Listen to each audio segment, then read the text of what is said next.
Boa tarde, meninos. Como vocês estão? Em casa? Todo mundo cansado de ficar em casa, né? Tenho certeza. E a gente tem tanto papo para colocar em dia. A primeira coisa que eu queria falar para vocês é que eu baixei no meu celular aquele aplicativo TikTok e agora sim eu entendo por que as meninas e meninos ficam fazendo aquelas coreografias. Eu quero aprender também e a gente vai ensaiar uma juntos, porque agora sim faz sentido para mim. Gente, olha só. Na nossa última videoaula, a gente terminou toda a unidade 2, né? Agora nós vamos começar um conteúdo novo, mas que é a continuação de tudo aquilo que a gente já viu. Então, para vocês vai ser fácil. Olha só, a gente vai começar a unidade 3 e ela se chama Uso Sustentável dos Recursos. Que recursos são esses? Os recursos naturais. E o que seria uso sustentável? Toda vez que vocês escutarem essa palavra sustentável, vocês vão lembrar o seguinte: o que é sustentável? É o uso de maneira inteligente dos recursos. Então esse uso vai ser eficiente agora, mas eu também vou usar ele de maneira que ele não irá se acabar para gerações futuras. Então, por exemplo, vamos pensar nos filhos de vocês, nos netos de vocês, ainda sobrarão recursos para eles. Por quê? Porque hoje nós soubemos utilizar todos os recursos de maneira sustentável, de maneira consciente. Então, para a gente começar a entender um pouco mais essa questão do uso sustentável dos recursos naturais, né? Então, primeiro a gente precisa pensar o seguinte: o que é um recurso natural? Recurso natural é aquele que nós encontramos de forma tranquila e natural na natureza, ou seja, não passa por nenhum processo de modificação laboratorial ou industrial e que vai servir para o nosso uso, para nós termos aquela necessidade de usar aquele determinado recurso. Então, isso são recursos naturais.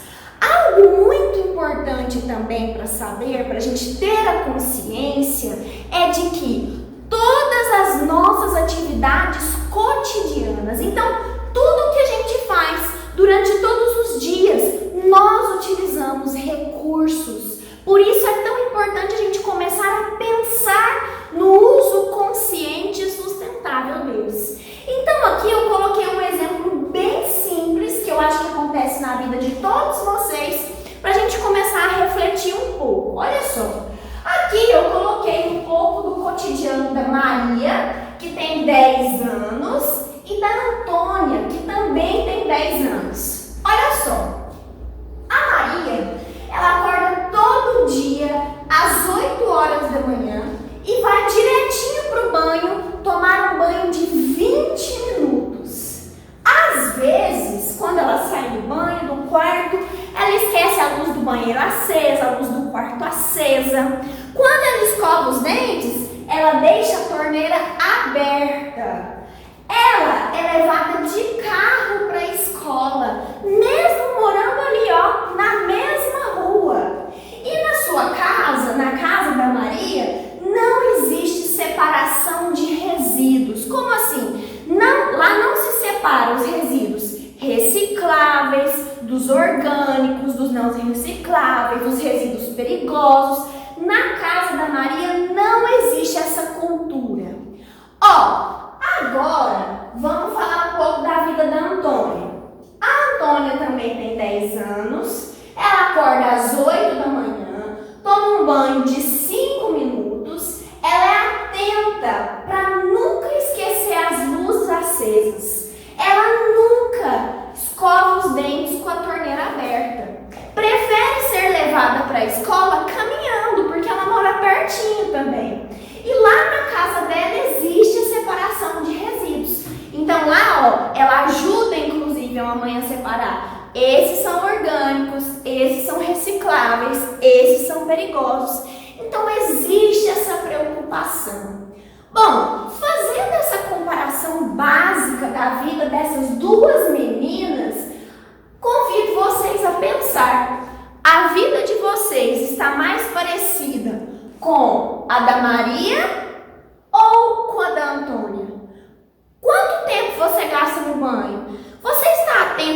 desligar as luzes de casa? Você desliga a torneira quando vai escovar os dentes? Toma cuidado com o que você joga fora? Será que eu precisaria ter colocado aquele tanto de comida no prato para depois jogar fora? Então, esses pequenos pensamentos é aquilo que a gente vai chamar de vida sustentável. A gente tem que estar ligados aos mínimos detalhes que faz toda diferença no meio ambiente, diferença na nossa vida, diferença nas pessoas que convivem com a gente, porque quando a gente passa a aprender novos hábitos, a gente também passa para as pessoas ensinando. Então, olha só, se você mudar, imagine quantas pessoas podem mudar também. Então, é isso que a gente vai começar a pensar nessa unidade. Pensar sustentável, ter consciência dos nossos atos. Então, pensando nesses atos conscientes, né? Nessa vida sustentável, começando a entender um pouco mais o que isso significa, nós vamos transferir o nosso pensamento para os recursos. Porque se a gente for pensar, olha só, o nome da unidade é uso sustentável dos recursos. E que recursos são esses? Eu estou falando dos recursos naturais. Então, nós vimos isso na unidade 2, na unidade passada, mas vamos relembrar um pouquinho. Os recursos naturais, então, são aqueles que eu consigo achar tranquilamente na natureza e utilizo em atividades humanas que nós necessitamos. Ok? Acabamos de falar que durante todo o nosso cotidiano, em todas as nossas atividades, a gente utiliza esses recursos, não é isso? Então, olha só, gente, os recursos naturais podem ser classificados em recursos naturais renováveis e recursos naturais não renováveis. Nós vamos começar agora com os renováveis. Então, o que seriam renováveis?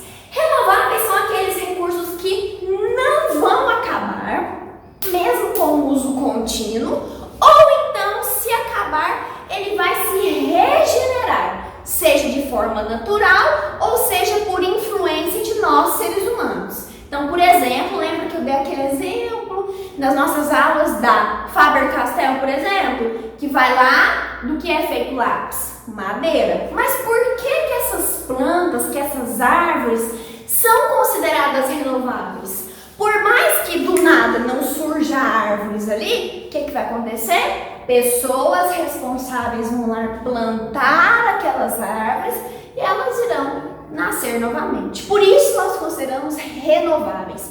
Então, renováveis, determinado recurso vai se regenerar de forma natural ou por influência do homem. Olha só. Só que mesmo a gente falando que eles vão se regenerar, esses recursos vão se regenerar, nós devemos tomar muito cuidado, porque mesmo regenerando-se, eles podem tornar-se escassos. O que é escasso mesmo? Pouco, certo? Deficiente. Então, olha só, nós vamos dar um exemplo básico aqui da água. A água é um recurso natural renovável. Por que renovável? Porque existe o ciclo da água. Toda vez que a gente falar em ciclo, nós vamos lembrar em um círculo. Por quê? Porque nunca termina. Sempre começa tudo outra vez. Como assim? A água está lá num lago, vamos pensar num lago. Evapora. Quando evaporar, vai formar nuvens, vão precipitar, cair em forma de chuva. Essa chuva vai atingir o lago novamente, iniciando um ciclo.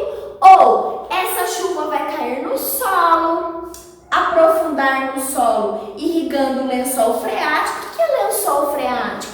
É o armazenamento de água que nós temos embaixo do solo. E aí, depois vai para a superfície, porque essa chuva ela pode cair no solo, indo para o lençol freático, ou pode cair nos lagos, acontecendo a evaporação de novo, formando nuvens, precipitação, e sempre vai nesse ciclo. Só porque a água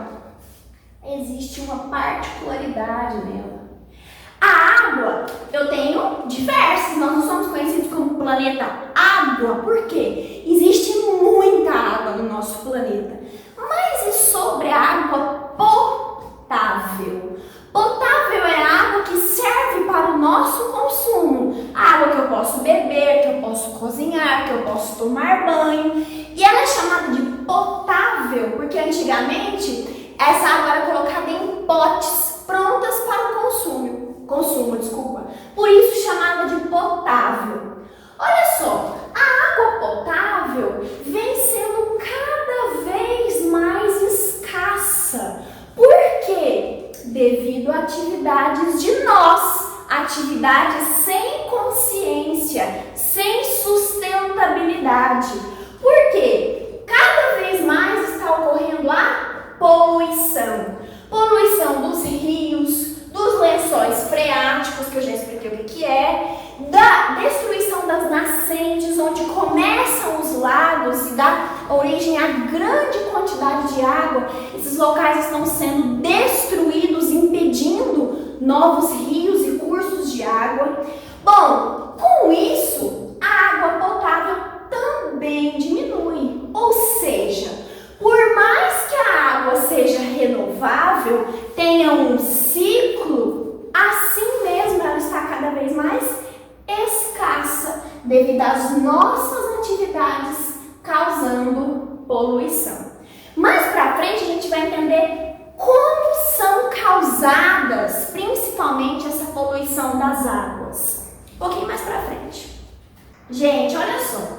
Então aqui, além da água, que nós já discutimos bastante, eu darei exemplos para vocês de recursos naturais renováveis e como eles são importantes para nós em nossas atividades. Olha só, o vento. O que é vento? Ar em movimento. Então, se eu estou aqui nesse ambiente, concordam comigo que eu tenho ar? Sim, estou respirando, não estou? Então tenho ar aqui. Só que o que é o vento? É o ar em movimento, ó. Percebe que está mexendo aqui meu cabelo. Então eu estou movimentando esse ar. A partir disso é considerado vento, ar em movimento. Então olha só, como que nós utilizamos o vento? O vento, por exemplo, pode gerar para nós energia elétrica. Nas usinas eólicas, em que nós vamos ter tipo, ó, ventiladores, a tia desenha bem, né? Ventiladores gigantescos que vão se movimentando pela ação do vento, ligando turbinas super rápidas e gerando energia elétrica. No Brasil, nós temos isso principalmente na região Nordeste, onde os ventos são mais eficientes. Ó, plantas. Como que nós podemos usar plantas? As plantas, elas podem servir de alimento, tanto é que nós temos a agricultura, servir como materiais para fabricação de roupas, algodão, para remédios, para produtos de cosmética. Tantas são as utilidades para as plantas. Madeira para fabricar o seu lápis, os móveis da sua casa. Veja só como esses recursos são utilizados por nós e como nós devemos preservá-los. Ó, outra fonte de recurso natural renovável, energia solar. A energia solar pode ser utilizada como aquecedor. Lembra? Vocês já viram aquelas placas que ficam em cima dos telhados? Aquilo ali geralmente é energia solar. E também a partir da energia solar pode ser gerada energia elétrica.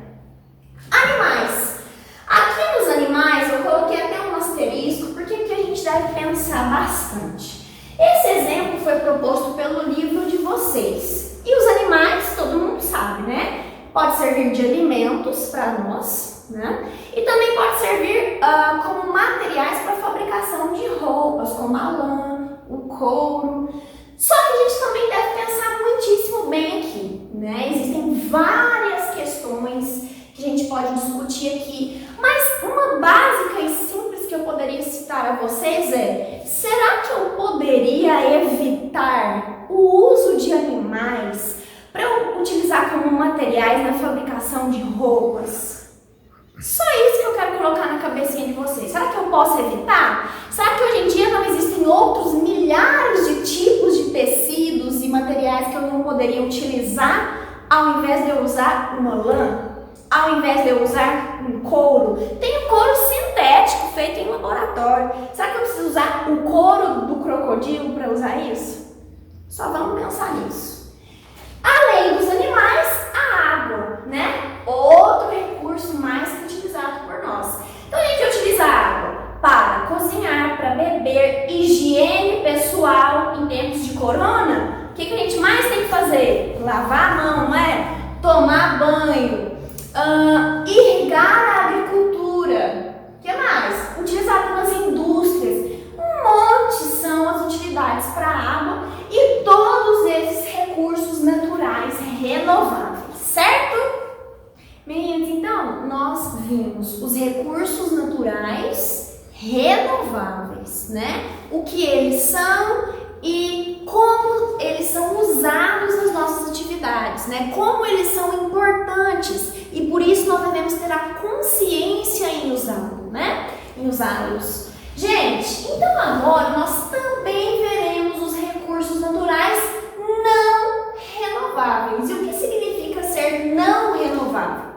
Não renovável quer dizer o seguinte: se nós temos determinado recurso e nós começamos a utilizar de forma sem consciência, vamos dizer assim, esse recurso vai se esgotar. E aí, por que ele não vai renovar? Ele pode ser renovado pela natureza? Pode ser renovado pela natureza, mas vai demorar milhares de anos. Eu não estarei aqui, você não, seu neto não, seu bisneto não, seu tataraneto não, seu tatara também não vai estar. Então vai demorar milhões e milhões de anos, por exemplo, para o petróleo, caso ele acabe, renovar de novo a natureza. Eu e você não estaremos mais aqui para ver isso. E nem nossas gerações. Gente, então isso quer dizer não renovável.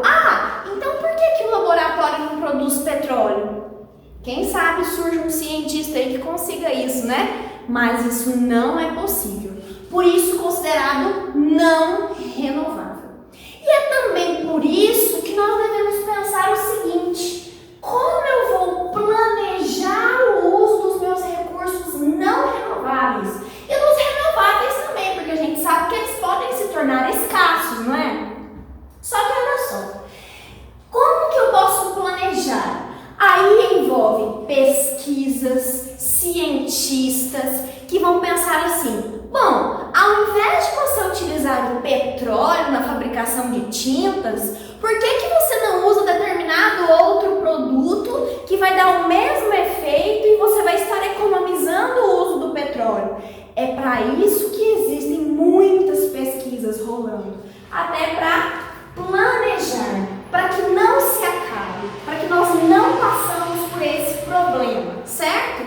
Gente, e aí então nós veremos exemplos de recursos naturais não renováveis e o uso deles em atividades humanas. Eles também são importantes para nós? Com certeza, né? Então nós temos aqui o petróleo, que nós já discutimos muito bem sobre ele. O petróleo ele é utilizado para a fabricação de plásticos, tintas, combustíveis, né? Gasolina, o diesel.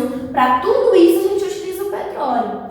Gás natural. O gás natural ele não é tão utilizado aqui no Brasil, mas muito utilizado em países da Europa, Oriente Médio principalmente. Para que serve o gás natural? O gás natural ele é utilizado em sistemas de aquecimento, como combustível para algumas empresas e também é capaz de gerar energia elétrica.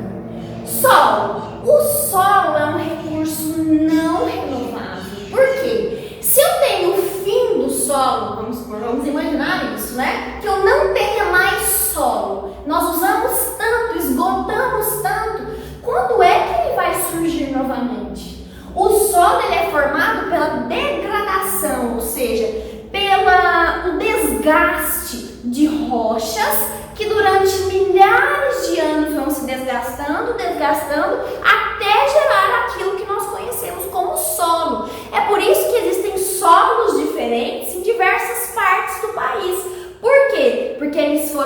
gerados a partir de rochas diferentes, a partir de situações de temperatura e desgaste diferentes, por exemplo.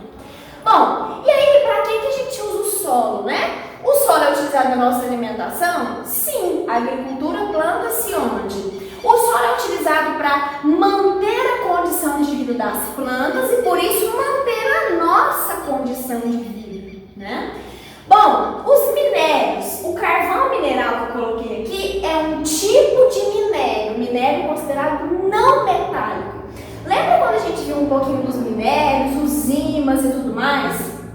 Por quê? Geralmente a gente conhece os minérios como os metálicos, né? Então a gente vai ter ouro, prata, bauxita, cobre. Nós vamos ter a areia como um minério, argila como um minério. Tudo isso são tipos de minérios que serão utilizados muito na indústria e na construção civil, principalmente. Então, nós percebemos a importância desses recursos, não é? Toda hora eu venho falar de uma importância parece que mais importante que a outra, e é por isso que a gente tem que tomar e ter tanta consciência, ter esse pensamento e atitudes sustentáveis. Lembra do conceito? Gente, e aí, dentro dos recursos naturais não renováveis, nós temos aqueles classificados como combustíveis fósseis. Combustíveis porque eles geram também combustíveis.